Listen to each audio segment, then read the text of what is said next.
হেনস্থ করে তার দেওয়ালে পিঠ থেকে যাওয়ার পর সাকিব খান আমাদের ভাত কেড়ে নিয়েছে। সাকিব খান আর কলকাতায় সিনেমা বানাতে পারবে না। দর্শক, এ কি বললেন ওপার বাংলার জনপ্রিয় নায়ক দেব? আমাদের মেগাস্টারের পেছনে এভাবে কেন পড়েছে গোটা একটা মহল? জানতে হলে ভিডিওটি শেষ পর্যন্ত দেখুন।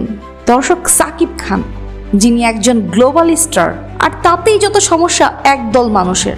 সাকিব খানের এই খ্যাতি তারা কিছুতেই সহ্য করতে পারছেন না। কলকাতায় ইতিমধ্যেই অনেক সিনেমা করে ফেলেছে সাকিব খান। নুসরাত জাহান, পায়েল সরকার, মিমি চক্রবর্তী, সায়ন্তিকা এবং শ্রাবন্তী সহ আরো অনেক অভিনেতাদের সাথে স্ক্রিন শেয়ার করেছেন আমাদের মেগাস্টার।